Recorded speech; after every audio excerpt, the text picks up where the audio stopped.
Continuamos con Nicolás Lúcar en Exitosa.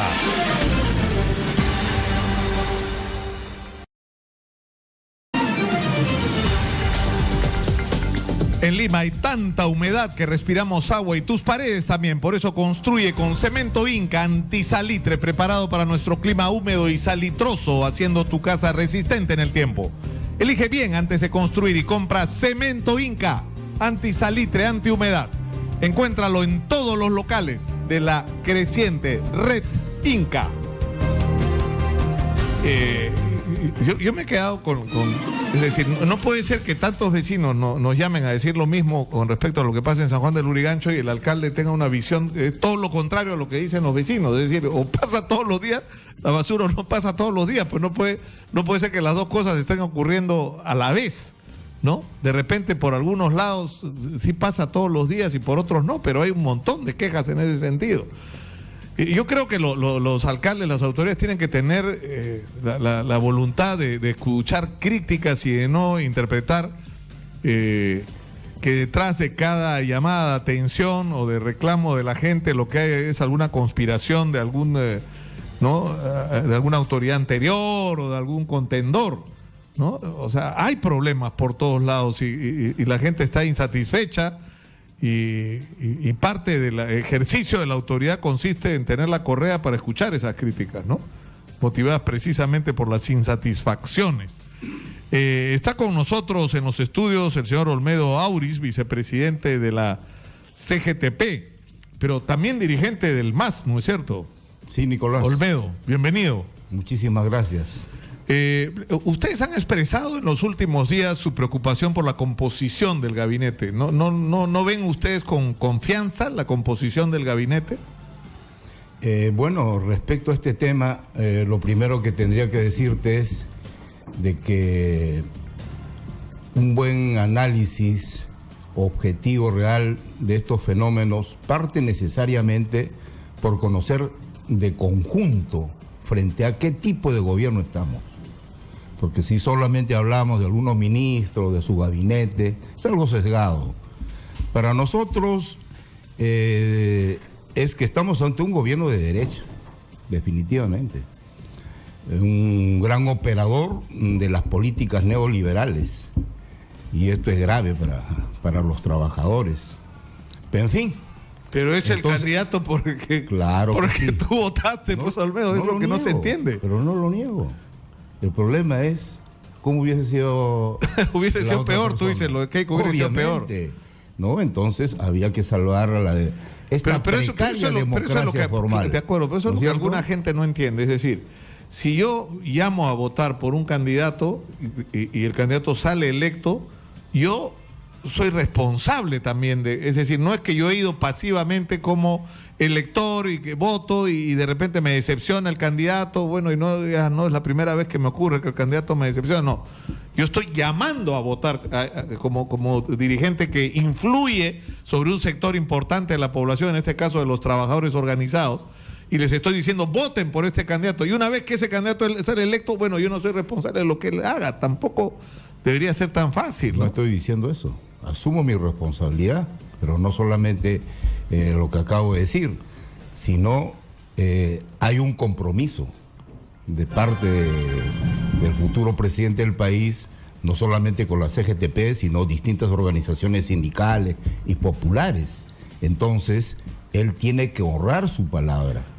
Pero frente a eso, lo primero que tenemos que conocer nosotros para elaborar una táctica y una estrategia es conocer pues, al adversario, pero también conocernos a nosotros, cómo estamos. Entonces, a partir de eso, obviamente trazamos una táctica. Sí, Olmedo, me vas a disculpar una interrupción brevísima. No, sí, Fiorella, nosotros recorremos, como tú sabes, los distritos todos los días. Claro, hoy día estamos en el distrito de Lurigancho, al que todo el mundo conoce como Chosica. No sé por qué no le cambian de nombre una vez, ¿no? Y ya se llama Chosica de frente y se acabó el tema. No, está en Chosica, en el distrito de Lurigancho. Está Fiorella Cruz el día de hoy. Adelante, Fiorella.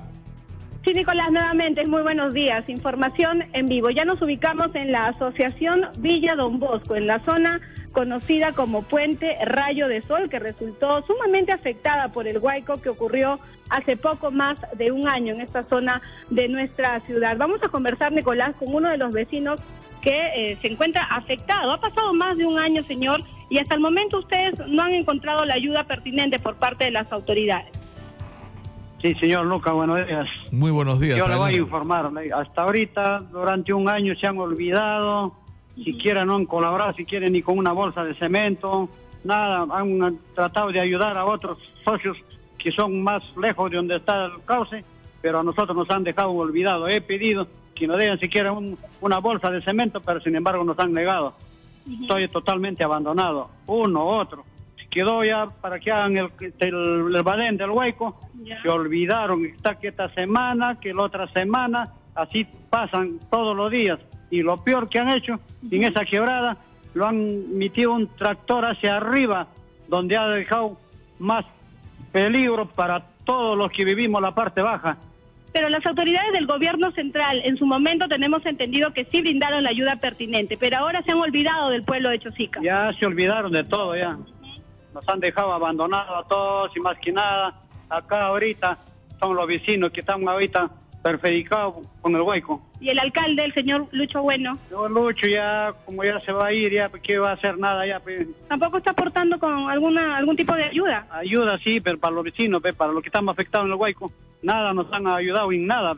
En todo caso, ¿qué pedido le haría al nuevo presidente de la República, señor Pedro Pablo Kuczynski, y a su nuevo gabinete ministerial? Yo a él lo pediría al señor Pablo Kuczynski, toda vez que he votado yo también para él, que nos apoye, si quieren, en esta temporada, ahora de que viene ya el huaico en este mes, claro, que va a señor. Comenzar, que se preocupa por todos nosotros que estamos en la parte baja. Perfecto. ¿Se sienten abandonados ustedes?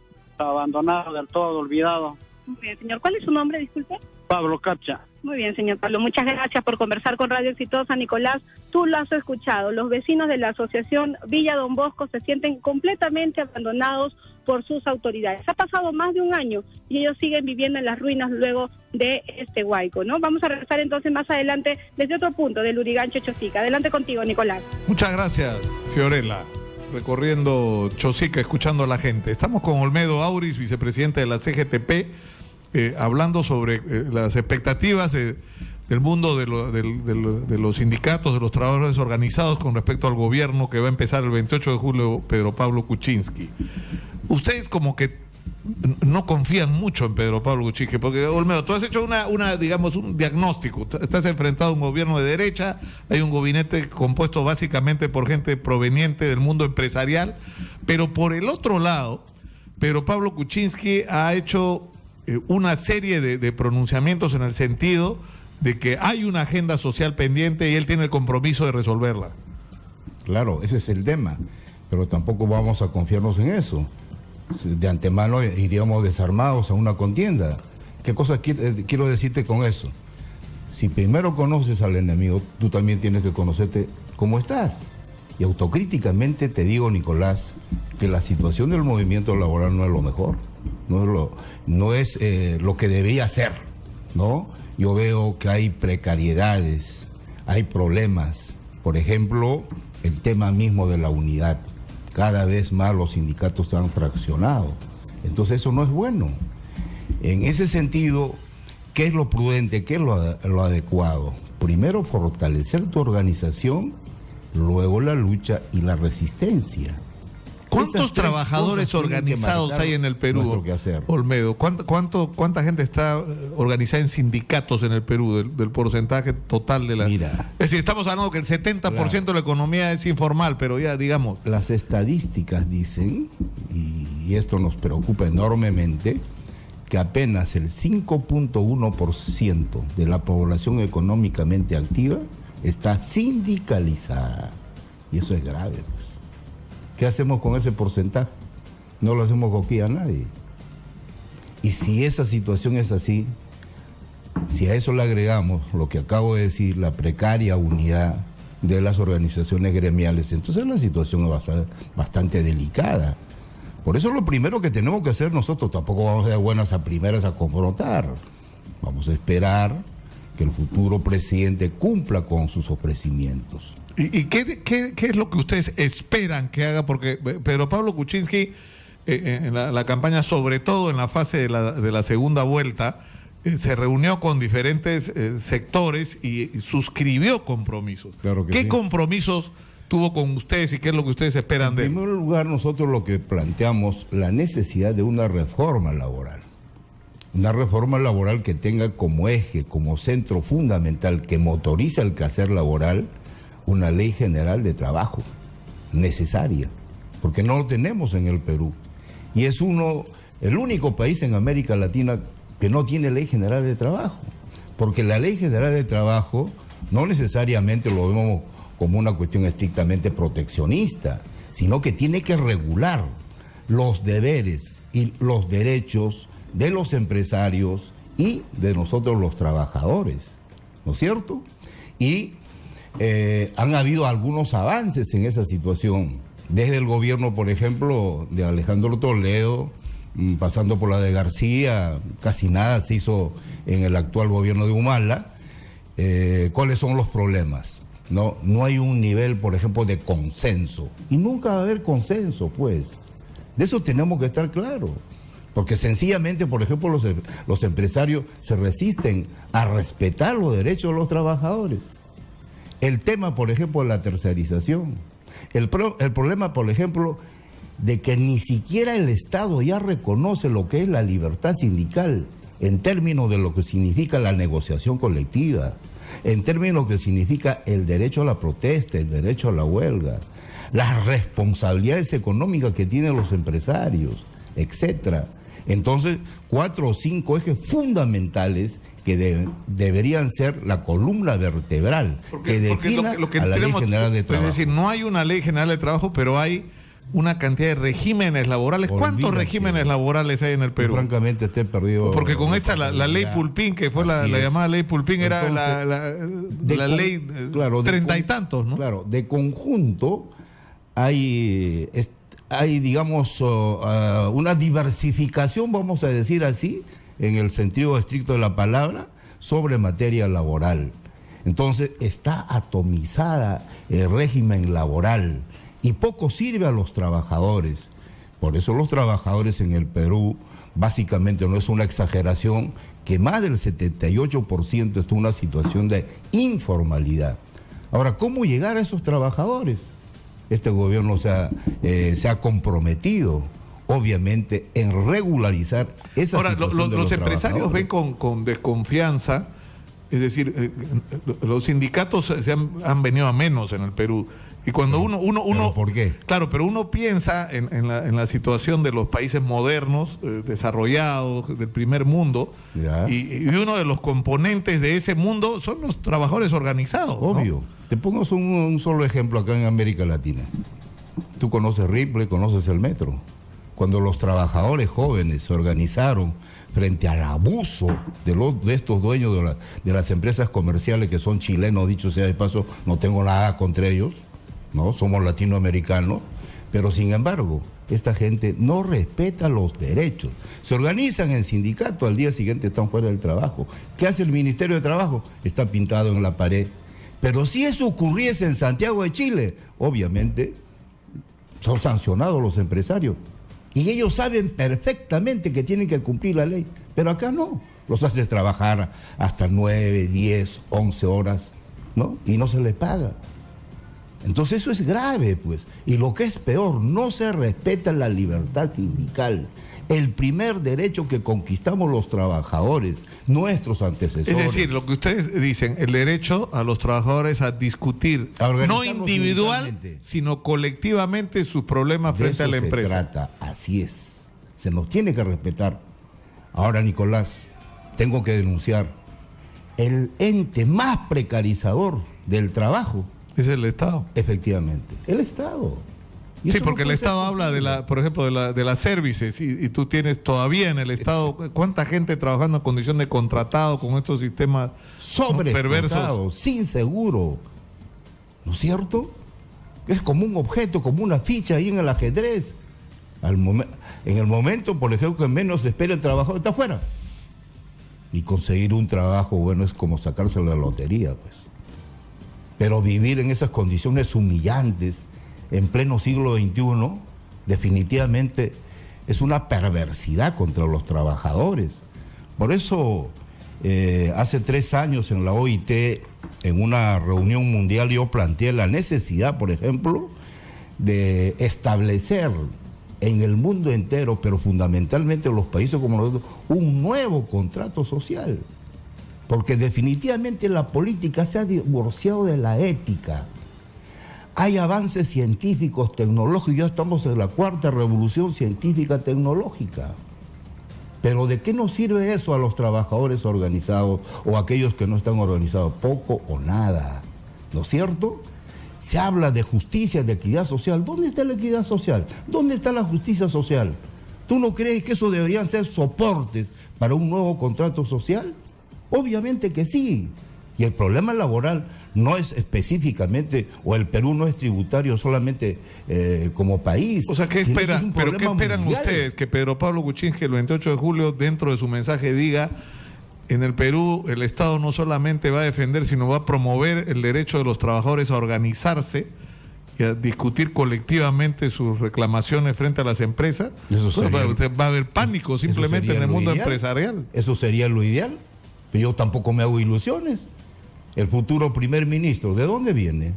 El ministro de Trabajo, ¿de dónde proviene? Juntos trabajaron en una empresa donde ellos saben perfectamente que la jornada laboral aquí en el Perú es de 48 horas. Y donde estaban trabajando estos señores, lo plantearon 56 horas. ¿Eso es justo? En pleno siglo XXI, la jornada laboral, lejos de disminuir, ellos lo acrecientan, lo aumentan.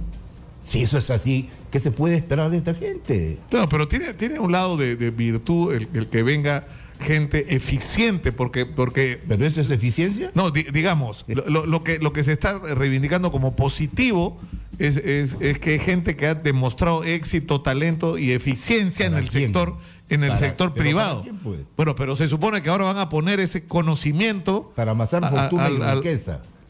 ¿Esa es la humanidad? ¿Ese es el fútbol? No, pues. Pero tú votaste por PPK, pues, es lo que no entiendo, Olmedo. ¿Pero por qué voté? Parece una discusión de locos. Pero no es así, eso tiene su explicación. Ya te expliqué, es la 2ª o 3ª vez que te explico por qué hice eso. Pero por lo menos Goyo Santos puede decir desde Piedragorda, a mí ni me miren porque yo voté en blanco, viciado, no sé cómo votó Goyo. Con esa votación, ¿a quién favorecía? Por eso la gente de Cajamarca, que es inteligente, no respetó su sugerencia. Eso lo sabes perfectamente. Bueno, muchas gracias, Olmedo Auris, por estar con nosotros, y vamos a esperar. Yo creo que Pedro Pablo Kuczynski, porque yo creo en el factor humano, psicológico también. Yo creo que Pedro Pablo Kuczynski es un hombre que ha sido extraordinariamente exitoso en la vida, en la actividad privada, como empresario, como consultor. Es un hombre que ha hecho fortuna y ha tenido muchísimo éxito. Y no es un hombre que... pero no es un hombre que nació rico, ¿ah? O sea, es un hombre que era hijo de un médico, que además es un médico, digamos, con un altísimo compromiso social, por lo cual pagó hasta con la cárcel, porque el padre de Pedro Pablo Kuczynski estuvo preso durante el gobierno.